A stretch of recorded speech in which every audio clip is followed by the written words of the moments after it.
42 pouring in my cup.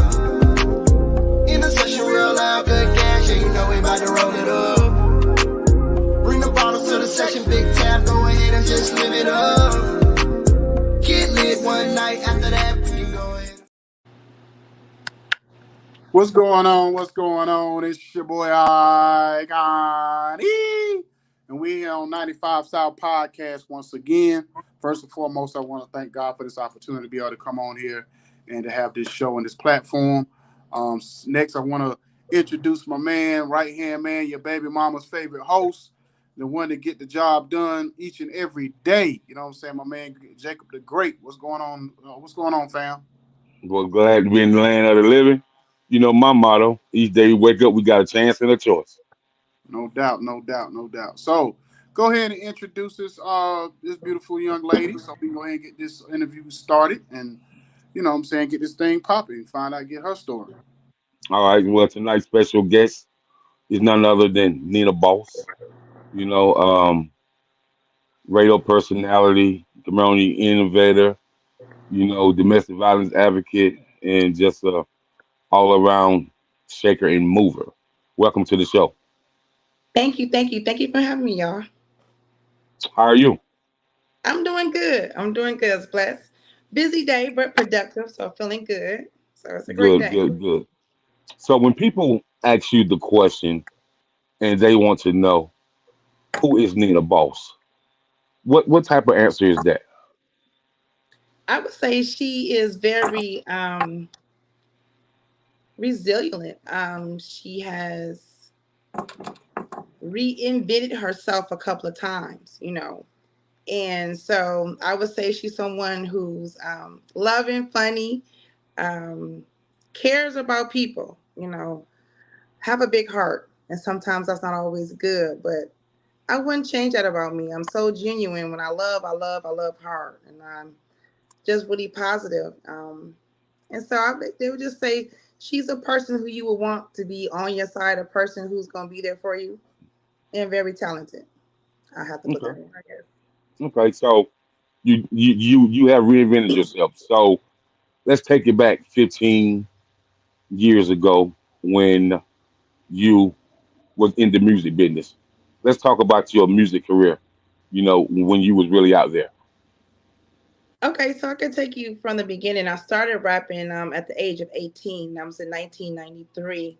I started off in a group called Flipside. It was my cousin, her cousin, so my cousin, if you will. And later, I ended up moving to my own house. And so, younger cousin ended up moving with me. So I no longer was rapping with her. Me and her ended up creating a group. So that's when it really the magic began. We called ourselves Wickedness, and I'm getting a manager. And at that time, we learned so much about the music business. We traveled all over. We put a hit single out. It's called Players Ball. It ended up on a movie soundtrack on HBO, Pimps Up, Hoes Down. And so just being so young and learning as much as we was able to learn and experiences that we did, um, that set me in the tone to say, you know what, I have a gift here, something special, and people enjoy it. And so looking at that from that point, sometimes you don't really know what you really have. You know, you have something, but it's not you get older and the more experiences that you go through. So um, having that journey and leaving that manager and then getting to another manager that's from the East Coast, she taught us the part about, the makeup, the hair, being a diva, if you will, and doing higher, profile shows like the Vibe magazine, who's in the Word Up magazine, things like that. And so experience these things at a young age from me being a rapper is different from where I am now, even though I'm still speaking. I'm an orator, I guess, at heart. And so taking that from a young perspective into now and still doing something and working my craft the way I do, um, I just see it as we have these different parts of our life and its challenges, but we learn from it and we move from it and we grow from it. So I see the growth from me there, starting off, rapping into now, you know, hosting my own shows and doing the things that I'm doing out on the radio every week. Um, so there was a gap in between from, leaving from the career wise. I decided to take care of my family at the time. When you in this music business, in this industry, period, when you have a family, it's hard to have a full balance, because we know we can't do anything. You're going to get the half results. And so it has to come to a point where you kind of just realize within yourself you're doing the right thing, even though you still have that love for that craft. So I never left rapping around in my heart, but at a period of time I did, for a while now. I hope that answered it. I hope it doesn't go on. Okay. So you guys got hot. You traveled all over the place: New York, Memphis, Mississippi, Alabama, Atlanta, South Carolina, North Carolina. Everywhere. And so you landed a song, "Pimps Up, Hoes Down." So what was that experience like? Working with a major network like that.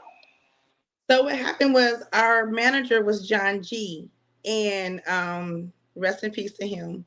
And so how that came about was Pip and Ken. Shout out to you, Pip and Ken. We all know each other.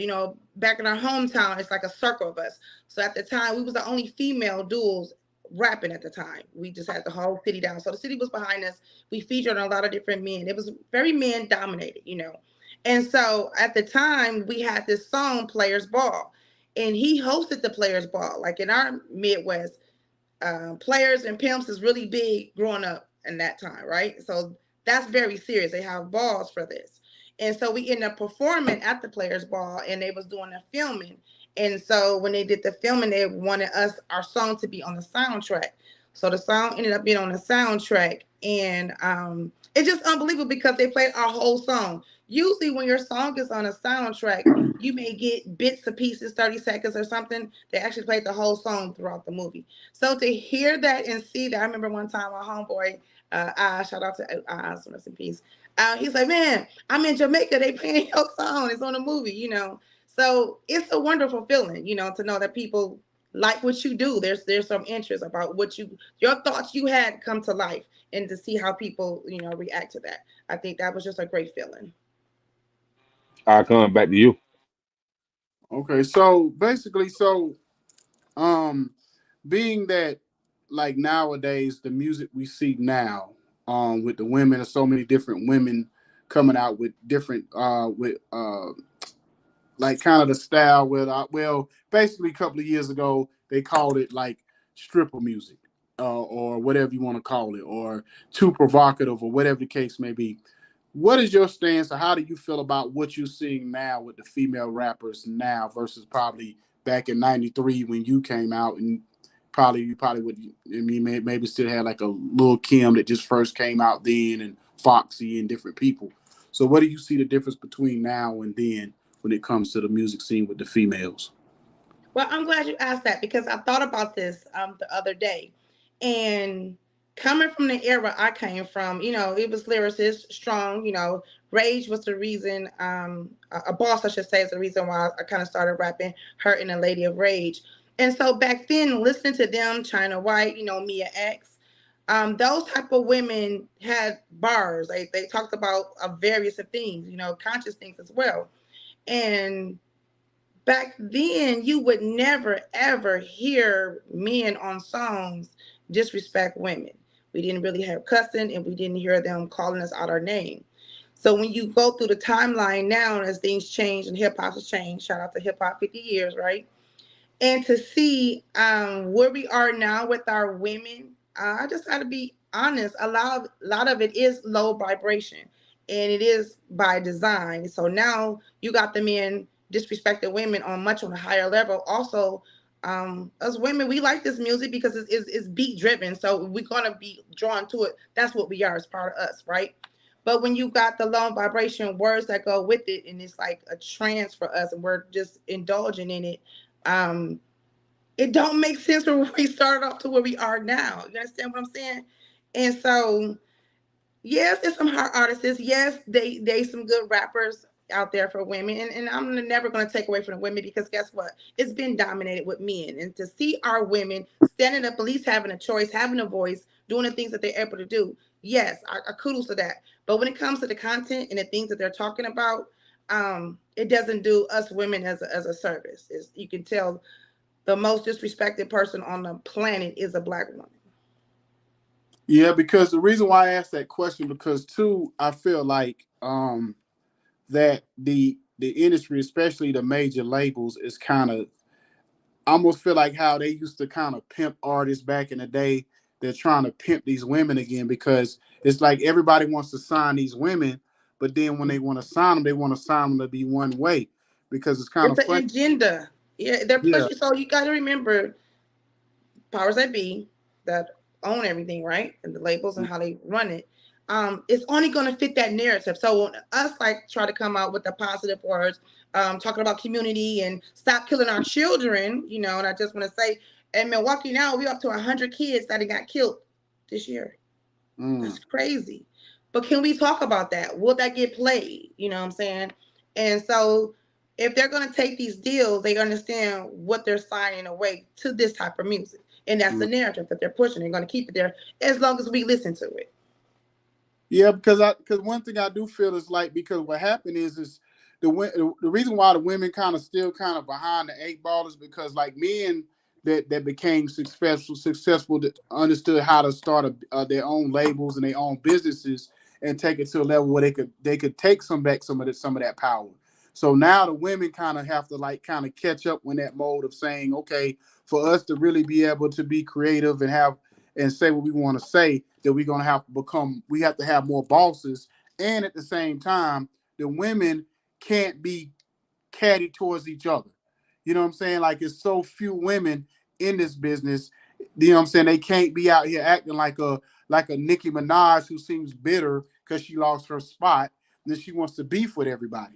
Because I don't think that in this culture it's not going to hit the same. It's not going to land the same like back in the day when rap was kind of invented was kind of invented off of battle rapping, or rappers coming at each other kind of in a friendly way, but in a well again competitive way. And I think now people look at it as like, oh well, she's hating on her, and they look at more like hating than they do like battle rapping.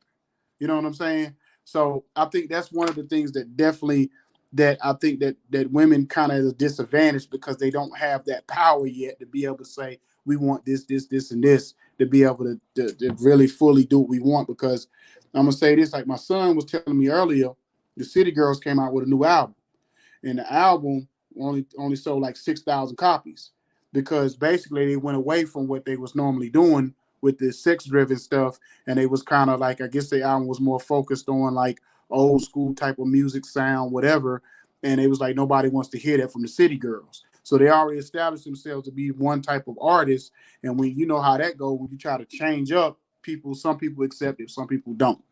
You know what I mean? So, um, did you find yourself over between 93 and the time that you was right, when you tried to make certain changes or do things different, how hard did you find that for yourself? Well, I think back then it was still uncharted territory. So we were able to do kind of like what we wanted to do. You know, one thing about me and my cousin, we were very versatile. So we could rap any kind of way, East Coast, West Coast, down south. It didn't matter. And we were all, we wrote our own lyrics. So when your own writer and you have that creativity space to do so without restrictions on you, you can do some amazing things. Excuse me. But when you got these people pushing this narrative, it's almost like for us women, we would need a coalition of women who rap, who really, have a focus driven, right? And then not relying on others to help build it up. We have to have our own everything. And I think until then, we're never really going to be taken serious as women like that, because at the same time, like we just said, there's a narrative that's just pushed, and if you do not fit that narrative, you would not get to play on that playground, if you will, at that level. Okay, so switching gears a little bit.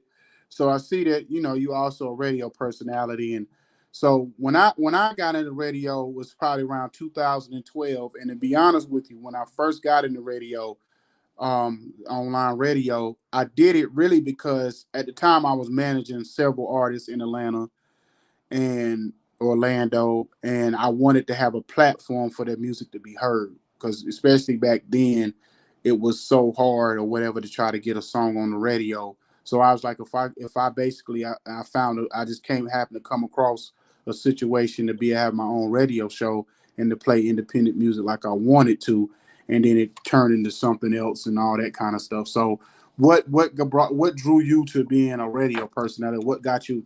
Tell us the story behind that. So me performing, that's like a second nature to me. I love being on the stage. I love how the energy transferred from me to the crowd. And so I end up moving to Minnesota, say 2015. And I believe like 18, I had a homeboy, DJ, Core DJ LA. Shout out to you too. And so he had a radio show. It's called Wake Your Ass Up Morning Show. And so, and we know each other from back in the days with the music. So same circle. And so he tried to call me and I was at work and I wasn't able to answer. So when I went on my break, I called him back, but didn't know that we was live with the call. And so we're just talking and, it was a great chemistry, I guess. And a lot of calls came in after that. So he reached out to me like, man, we did really good on that show interviewing you. Would you like to do a segment on my show? So that's the first time I really got into radio and was Dina Boss Hot Topics. And so I would pick different topics and then I would pose a question like on Facebook or social media. And then I would just take what the comments would be from everyone and then just kind of talk about it with them and just give the comments what they said. So knowing at that moment that just by our little interaction of us talking, there was a demand, something that was needed for me. So to have that space and be able to do that, it felt great. Here I am back doing what I like to do, And so that was a great feeling.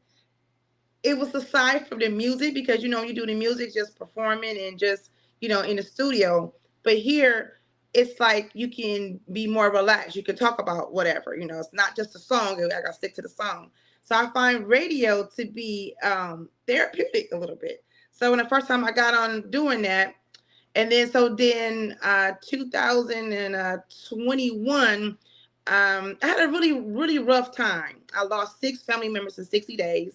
And so I went into a really, really deep depression, y'all. I'm not even gonna lie. The third one that passed away, I was so close to him. And I just was crying so much at work, just a mess. And so I remember laying in that bed and my back was turned and my TV, how you have like a little nightlight on the TV and I had my sound bar was blinking. So that's that it's off. And I'm laying there having an episode crying and stuff. I'm like, cousin, you got to come see me. I ain't gonna never stop. You got to come see me. And at that moment, everything went off. Turned off my TV and my sound bar. And in that moment, I said, you know what? Okay, I'm going to stop. I'm going to get me together, And I remember saying this affirmation to myself. I am enough. And as I began to say that and say affirmations and speak life into myself, I end up opening up a room on Clubhouse. I'm not sure if you guys know about Clubhouse. So I end up doing a morning. You familiar with it? Oh yeah, definitely. Yeah. So I end up opening up a room, morning affirmations with me, boss. And as I did that, it's just like I came out of this little deep depression I was in, and to hear other people with affirmations. And so as I did that, a guy by the name of DJ Mr. P, he came into my room and he heard me. He was like, you know what? You have a voice the world needs to hear. He said, I've never done this before. What would you like to be on my show? Once again, anytime I've been on the radio, I never looked for it. It came to me. And so I was like, sure. It is crazy because, you can manifest things. I had just said this to myself. I'm good at manifesting. Like 2 weeks before, I was like, I would like to get back on the radio. I kept that in my mind. I would say it to myself.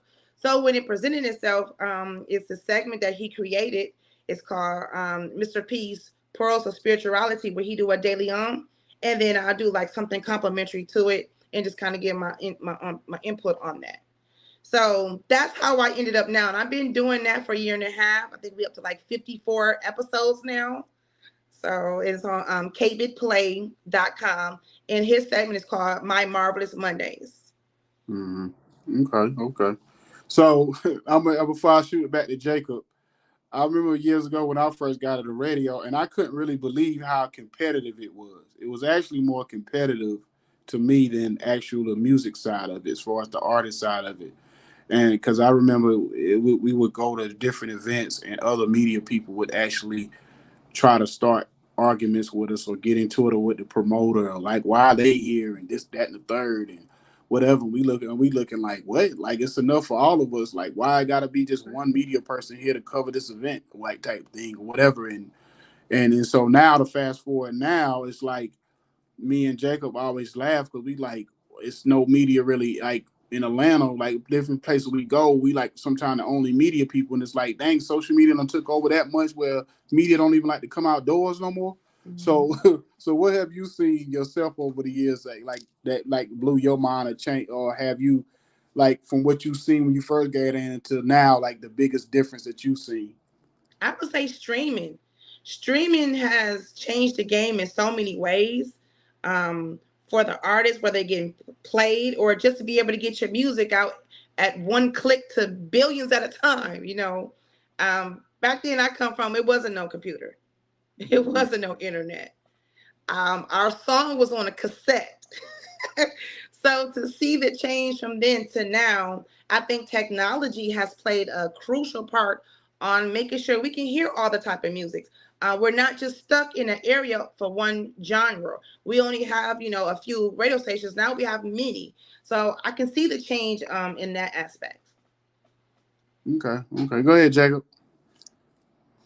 You know, radio is very funny. I used to be out in just out different places and would just be talking to females and they was telling me about their problems. So I hooked up with a guy out in Mount Vernon, New York, DJ Mike G of the Raw Truth Radio Network, and broke records for like Heavy D and Father MC, and he was like, man, I was like, I'm with this label and Blazer Entertainment out of Chicago, and I was like, we're looking to put something on radio, a show. And he said, man, what's your tagline? And back then I was going by the name Jacob Tunes. And so my tagline was, good evening, you're not tuned in with Jacob Tunes, your baby mama favorite radio host. Fellas, don't get mad. You know she loved me. And it just went from there. It just went from there. I was wondering And why he said that.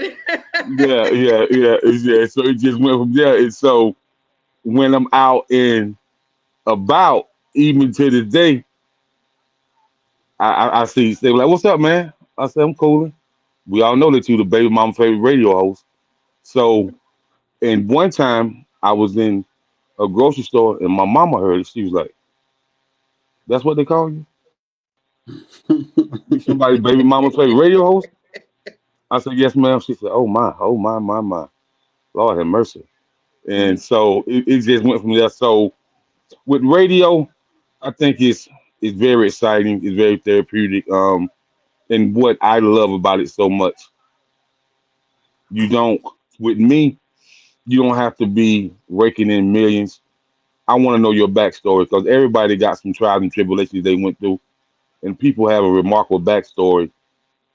And I want to know how you got through that threshold to get you to this point where you're really happy in your life right now. And so I love the different backstories that I get from different people. And radio is it's just something that I thrive off of. But with radio, there's some things that's missing on terrestrial radio. Um, just like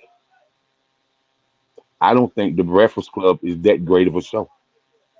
You know why? Because I want to hear about the local hardware store owner that gave every kid from that local high school their first job. And how was he able to sustain for the last 40 years in running a business that taught kids discipline? You know what I mean? So to me, those are remarkable stories.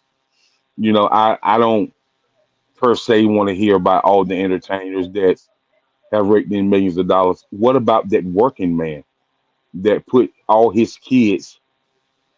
five of his kids through college by owning a hardware store? Or what about the local mom and pop Southern soul restaurant, that everybody loves to come to?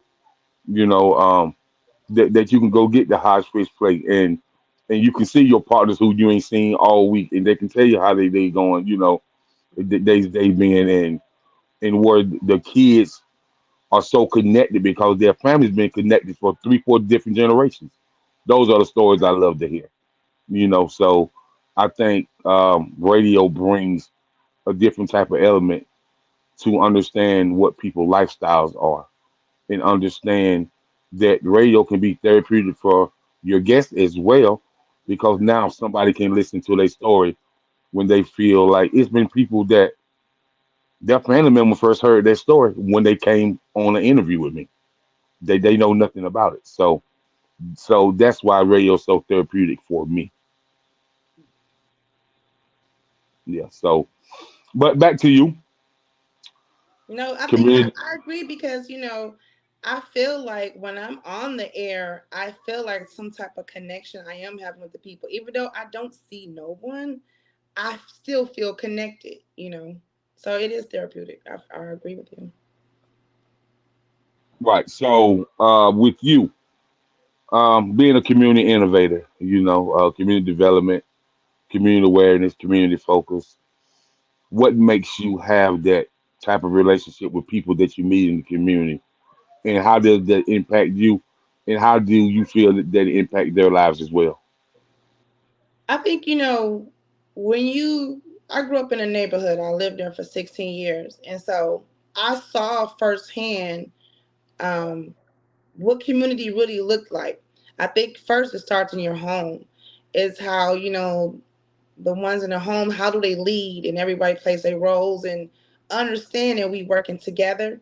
So you got all these households doing the same thing. So now we're in this neighborhood. We got this, you guys across the street. We got these 12 houses, whatever, and seeing us come together, watching out for each other, making sure no one's breaking into houses, children hungry or whatever's going on. It's like raising a village, and I think once it starts from the home to the neighborhood, now you got more neighborhoods doing it. Now you have a community that's looking out for each other.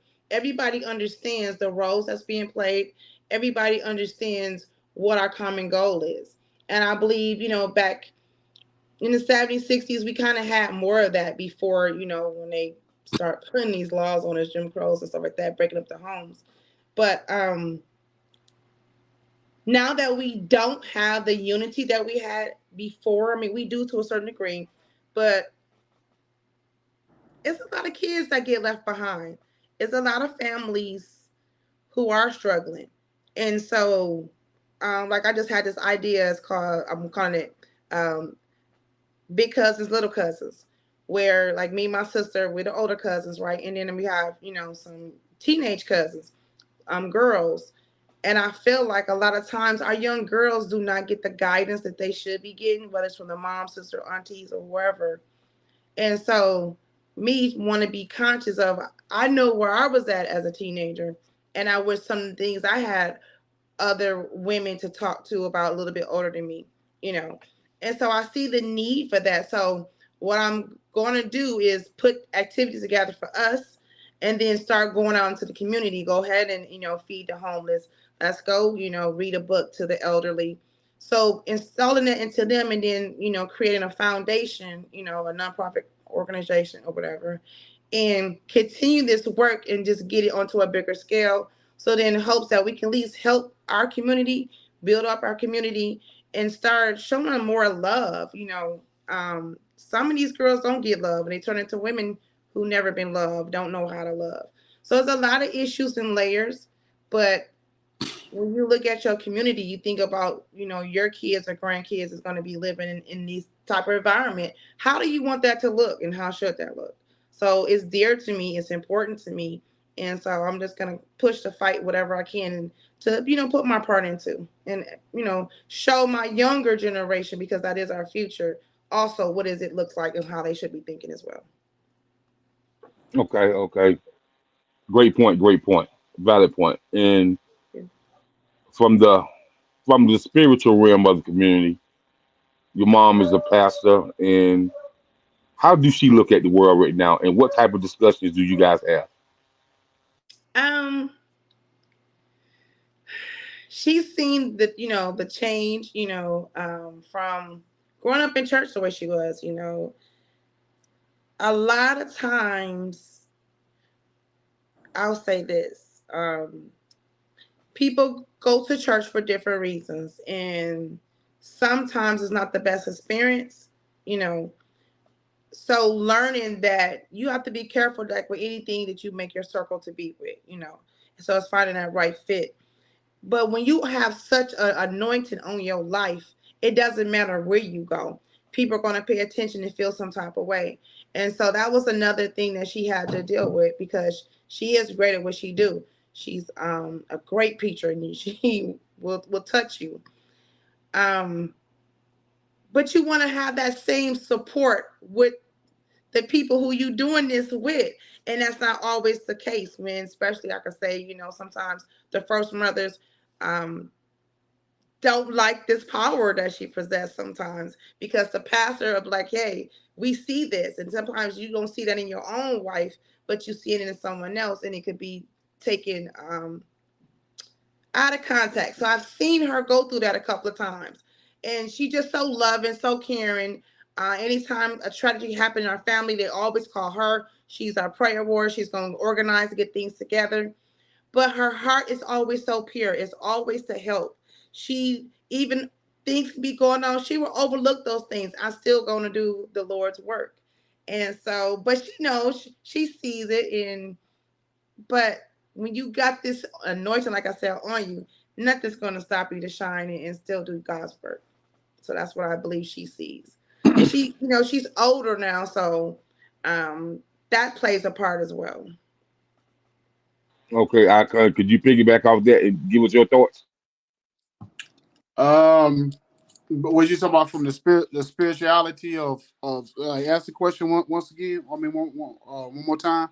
We was talking about her mom and how she sees things with her being a spiritual leader, a pastor now, and what's the conversations that they have about society right now. And so, what do you think about society versus from when we grew up? I just think that we allow too much. That's the biggest thing, that we allow that nothing, like me and you talk about this all the time. It's not nothing is not based off of biblical. They use the Bible when they want to use the Bible. Yeah. They don't use it in the correct way. They don't use it in a way where basically they go by the guidelines of whatever. Like whether we talking about homosexuality, we talking about whatever we talking about, gun control, whatever it is, they use whatever they want it. They use it when they feel like using it, especially if it's race related. Then all of a sudden, then they want to kind of try to throw it out there for those purposes. So I just feel like at the end of the day, we have to get back to some kind of order when it comes on a spiritual level or whatever. Because the one thing I always did never agree with or never really subscribe to, because I grew up right with Baptists in my home, Methodists in my home, Jehovah's Witness in my home, or in whatever, because my granddad was a Methodist, my mom was a Baptist, my grandmother, my aunt was acting Jehovah's Witnesses. I kind of seen a lot of it. So I never really bought into religion. I've always been spiritual, but I always thought religion divided people. You know what I mean, or whatever. So to me, I just feel like we need to get back to some kind of order when it comes to the whole spirituality thing, and don't allow anything. Because when you start allowing anything, you got to start allowing everything. You know what I mean? And that's why you get where you see stuff on TV where certain things are allowed, and then we kind of look like we wonder why our kids are so screwed up, because they don't understand if they're coming or going, because we allow everything. You know what I mean, or whatever. So how can they have any kind of real? Because a child's mind is not developed until they like 25. So how are Mhm. they gonna really be able to develop their mind when everything is a go? You know what I mean? So we definitely have to do that. And I want to say this to you, Nina. Now I understand like why how you in a good place now, because when he said you was a PK, I was like, oh, okay, that makes a lot of sense, because a lot of people, if they would have lost that many family members and people close to them in that little small span of time, probably would still be going through a deep depression, would be out of their mind, would be going through a lot, you know, I mean, not saying you may not be still going through certain things, but for you to still, you know, look good and still be able to move around like you are. So just kind of tell us how you do you how basically growing up under that kind of jurisdiction as far as being a PK kind of helped you where you at in this point of your life. When you say PK, what do you mean by PK? Oh well, some people call it preacher's kid. Or Ah, I'm like, what's the PK? Um, you know what? My mom is my best friend, so um, I don't have that stigma of, oh, because I'm a preacher, I have to do that. She treats me like her daughter, and so, but society knows, hey, they say stuff about us. Um, it really, it just felt like people respected her so much, and you be so intrigued when she speaks. So to see how people gravitate to her, and when she's in the spirit, it's an amazing thing. It didn't make my life hard for me, um, and to know, just remember, and I don't even know if I told you this, Jacob. There was a part of time where both of my parents was on drugs really bad, right? My sister was born when I was 12. So for the first couple, 3, 4 years, I was a mom at home. I had to cook, I had to clean, I had to take care of her, while they was, you know, drugged out at home all day, people coming over getting high and stuff. We was like locked in our bedroom. I couldn't go into the living room. Really crazy stuff. But instead of me hating my parents or being mad, because I grew up in a loving home, I know how my parents was. So I knew they were sick, and I knew I had to be there to make sure they were okay. Make sure my sister was okay. And so once my mom got clean, that's when she got into her ministry and stuff like that. So she's been clean for 30 something years. And so seeing her go through her journey, I think it made it stronger for me. So the things that I went through in life, I saw how my mom endured things. And so I always grew up in church. I lived in a neighborhood where it was like a Catholic church. I was on the corner, so they did like the little bread stuff, quite different from the Baptist church that I grew up with. So like you, I've seen the different kind of church. I kind of went to 2 different ones sometimes, and so having a understanding that religion to me was only put here just to keep control of our minds, right? Mhm. Because it does divide. It doesn't serve any other purpose. If God is in us, God is in us. We don't need no one to tell me. God told me to tell you only can do it this way. We got our own relationship with God, right? So I understood that, but a lot of people don't understand that it's a spiritual thing. It is a higher thing. We have different frequencies. That's why the way I am, I know I'm on a higher frequency. Just how I am connected to the spirit. And I would say when you start being conscious and woke, the things that you thought you knew about is not to be true. You have to adjust your mind and adjust your way of how you're going to go about in life then, right? But sometimes we have our older people who are stuck and was brought up in that kind of way where it's hard for them to think in anything other than what was fed to them. That makes sense? Mm-hmm. Yeah. And Right. so, understanding that, and just, you know what, at the end of the day, God is whoever they are to you, whether it's woman, whether it's man, it's whoever it is to you, it's whatever connection you have. And so that's why I leave it as I say, I'm spiritual and not religious. Mm-hmm. Mm-hmm. Okay, okay, okay. Now, what's interesting about you and me and you have really became, really good friends. So, Yes. the battle of domestic violence in the process of healing through that battle, and then standing on top of how you heal, so you can help other women heal. Can you can you tap in with us a little bit about that, because it's a subject that we hear all the time, and people have different points of views, but it would be good for you to give us some insight on it. Oh, absolutely. My last relationship, I was in a very toxic and domestic violence. I could even think back from different relationships I was in, even at a younger age, where my first boyfriend, I saw how men sometimes will get angry over things or whatever it is. So as the years go on, you kind of see the same kind of trait in men. And maybe I was attracted, these type of men. But when you're young, you don't pay attention to that, right? And so the last relationship I was in, I felt like I lost myself. And if you've never been in an abusive relationship, logically, it don't make sense. Because why would you be with somebody who's mistreating you, right? Mm-hmm. It comes from a place where you want to believe in this person. You want to give them the benefit of the doubt. You want to believe it won't happen again. The first time it happened, I should have left it alone. I didn't. And then also, when you are probably, soul ties with a person, you've been having sex, so you know how that's grabbing you with that. When you're not ready to leave somebody alone, you don't care what they do to you. You're not gonna leave them alone. That's just facts. You can't leave nothing until you're ready to leave it, right?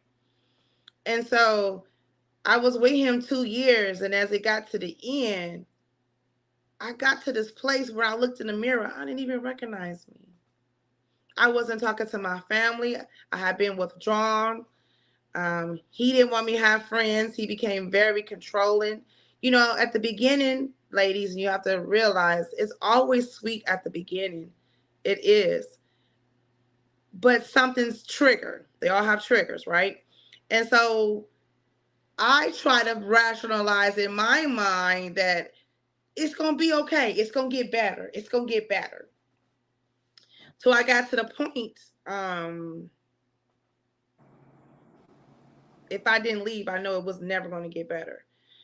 And so the last few fights, it got really bad. I had bruises on my body, I had black eyes, all kind of stuff was going on. And so this one last particular time, he came home on his lunch, and I was working from home, and I missed his call. And he came home and grabbed the gun and put the gun to my head. It was like, B, I'll blow your head off. You think it's a game, and pushed me down. And he went back to work like nothing ever happened. And so a week before then, I remember I was walking through the house and I was crying. I was crying out to God, and I was saying, God, I can't do this no more. I would rather die than spend another day doing this. And the voice said, just hold on 1 week, just 1 week, just 1 week. And 1 week to that day was April Fool's. When he did that and left, I packed all I could and left and never looked back. Never went back to him. None of that. Never tried to figure out none of that. I'm gone. He even had my car for 2 months, y'all. And I had to still pay a car note. I found my car when I got it myself and found it. But I knew at that moment that was my exit route. And ladies, you have to find an exit route. Don't worry about the hows. You got to worry about the nows. And if I get out now, I can make it out for later. And so taking my power back, because we've given so much. We pour so much. Our cup is so empty. There's nothing left for ourselves. So once you leave the situation, I promise you, you will get your strength back. You will begin to have your pour to be poured in, because now you're around people who can pour back into you. And so I'm so happy I did that, because y'all, since I've done that, I'm on the radio now. I'm writing 2 movies. I got a book coming out. I got artists. I'm about to be in a movie. I got a lot of things that I'm doing that I'm so grateful for, because I still have a mission, and I know I was chosen, to do what I need to do. And now the way I love myself, I can recognize what I'm going to allow and what I'm not going to allow. I can recognize the type of men that's not for me. I can recognize when I'm not loving myself as much as I should be. Those things are so important. We forget about ourselves. We forget about self-love. And then on my podcast, I got, as one of my episodes, it's called Self-Love, because We're so busy pouring into everybody else. And so that's another way where you think you're in love and you think you're getting love because you're getting something that you wasn't getting before, but really it's just um, manipulation. Okay. And so leaving that, I feel strong now. I'm happy. And Your so body I would talk. say I do want to do something for victims. Um, it's not taking it serious because a lot of times the women do go back, and a lot of times the police don't take it as serious. When you putting reports out, oh, it's just domestic, they'll be back together. So a lot of women just say, why would I just leave? It's just going to be a cycle. You got to break the cycle though. So, upon you going through that, what was the healing process like, and how did you heal emotionally, mentally, and spiritually? Well, I have to be honest. This was the same year, 2021. We was engaged. We had a ring. Was supposed to be getting married. So say we got engaged January. By April, I left him. By October to December, I had lost 6 family members. So all that's wrapped up into the same year. And I grieved so much, didn't know who I was grieving for. So many different people. I think I even grieved for myself because that part of me had died as well. So I think it was just the healing of all of me, all my emotions, all my scars, all my mistakes, all the things that I've done and been through. It was a healing all in one. And I believe just by me going to that deep depression I went into, I think that was a combination of all that together. And so just by speaking the affirmations and speaking life into myself, now I'm around my family. Now I'm getting proper love. Now I'm proper loving me. That's what really got me through. But it was all that at one time. Okay, so upon you getting through all of that, what is something that you want to say to women while you're on this podcast, and women just listen to her speak, because she's going to tell you something that she went through and how she was able to overcome. And what is your message to women that's going through it right now? I just want to say, sis, you can leave. Get out. Um, we don't have to always know how everything's going to play out. Sometimes you just got to make the action. And when you don't know what to do, you have to pray. You need to meditate and pray. Allow the spirit to come in and tell you when you should move and what you should do. Understand that is not your situation, and that situation does not dictate you. That's not who you are. So what? You was in an abusive relationship. That don't mean that's what you're supposed to stay in. That doesn't mean that you're not a good person. It doesn't mean you deserve it. You never deserve it. um I would say have someone you can talk to. At least have someone to know that something is going on. With me, I didn't tell anyone. So if he would have killed me, no one would have known I was dead. I'd be gone probably weeks at a time, for someone probably would have found my body. So a lot of those situations happen. So understanding that it's never okay for no man, no woman to hit on no one, right? And understanding just because it happened doesn't mean it has to keep happening. Understand you don't want your children to witness and see that, because mimic behavior, it comes from what they've seen and what they've been around, so their environment. So by you making a choice for you, you make a choice for all of you that's attached to you. um I know it seemed afraid, and it seemed like you might can't, but you can. And I promise you, when you do, your life will change so drastically. It will.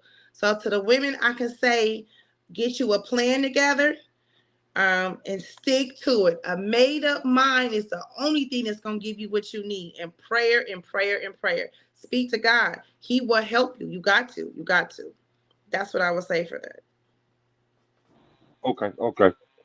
I appreciate that. I coming back to you. So I'm gonna say this.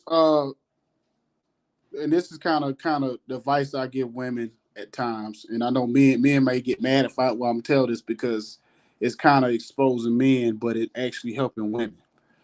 One thing I notice on social media, I'm gonna say this: women, if you're going to date through social media or whatever Black Planet, whatever it is nowadays that people use for interacting, trying to find a man or whatever. Stop posting a whole paragraph of do's and don'ts.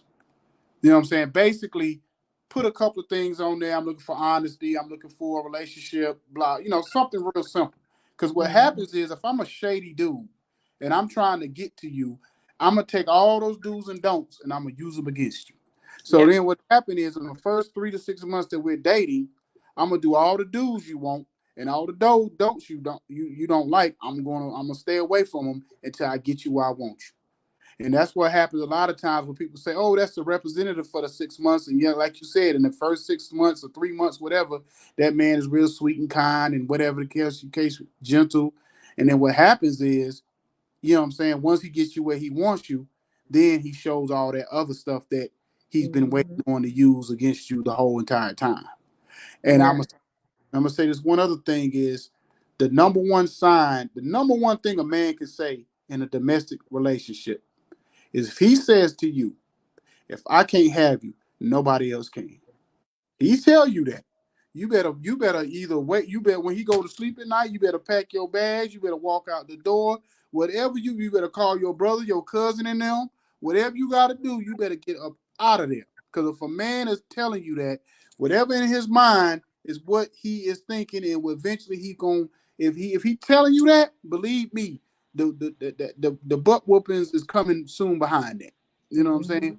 And the mental part, the mental abuse is coming very soon after that. If it ain't Yep. already, so I'm gonna ask you this: what is your top four from what you've been through, or top three, top four signs to look for in a domestic uh, relationship like that? So, what is your top three, four things that you would tell women to look for? I don't like a too aggressive man. Those are not the type of men for me. I don't like you too controlling. Do do do do do do do. I don't like that energy. So to me, it's gonna be energy. You gotta match my energy, and so that's one.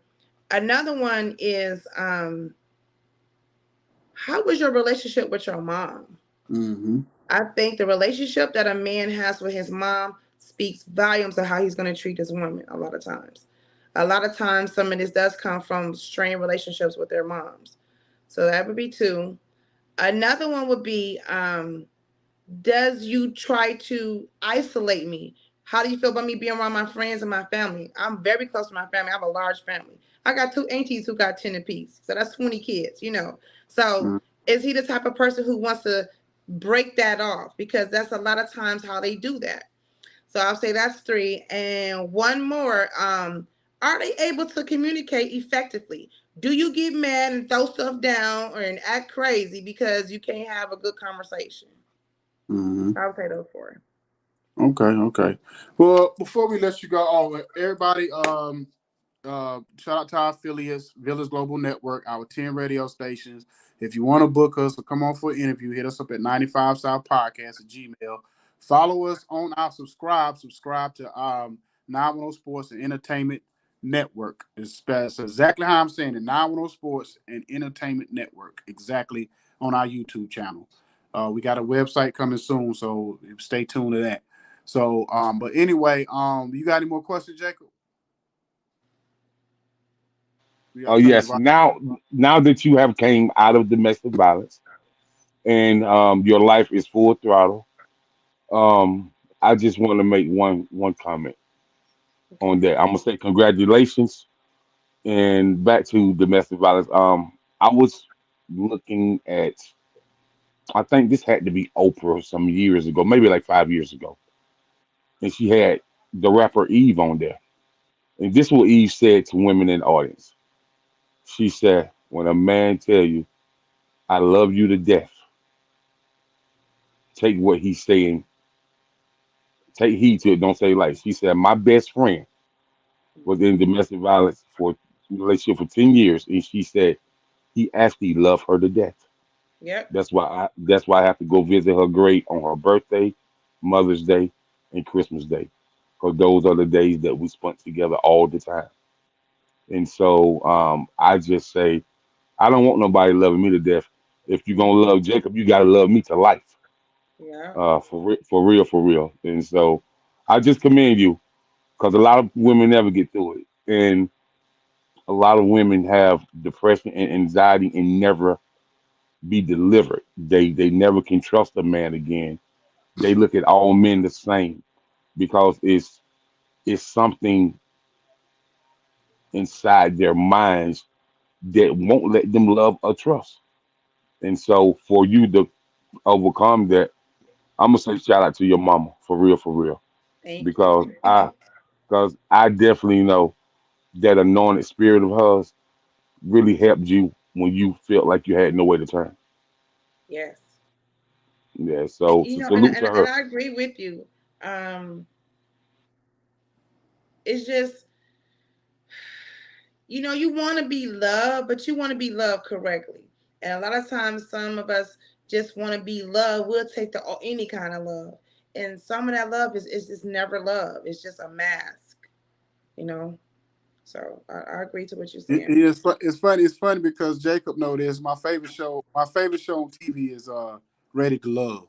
I don't know if you ever watched that show with Mm-mm. Tommy, but if you haven't ever watched it, it's a great show to watch. As far as especially, it's basically about black couples who are well, basically black people, black women and men. They put them together. They get about 10 women, 10 men, and basically they have them date each other to try to find love in the end. It's not necessarily a competition show, even though it's kind of competitive because you Mm-hmm. get voted off each week if you don't find a connection. But what happens a lot of times is, especially on the woman, on men and women, but a lot of times with the women, a lot of times women coming into this process and they're still broken. And we're talking about most time the people on this show are women and men who've probably maybe early 30s, but most of them maybe late 30s, early 40s, even 50. They have successful careers, own businesses, making great money, but whatever reason over the years, because of we having divorce and just never finding love, whatever, and sticking with it or connecting with it or whatever, then that's why they end up on this show, because that's that last component in their life. But I'm saying that to say this is, if a women, if you still broken when you leave out of one relationship, don't get into another relationship until you get that healing. Because what happens is, it's nothing wrong with look for red flags in a new relationship with the new partner, but don't throw every little thing in that person's face as if, oh well, Roger used to do this, and you know what I'm saying, especially if it's the smallest thing in the world. Like, you might say something like, well, Roger used to leave his shoes in the middle of the floor, why are you doing it? You know what I'm saying? Because now you're looking for just any old reason to run out on a relationship instead of developing things in that relationship. Because um I remember hearing one time that when a lot of times with married couples, and sometimes with if the person it gets upset with their partner, what happens is a lot of time you're not really upset with that partner. That trigger is in you. That trigger necessary. That partner's not really your trigger.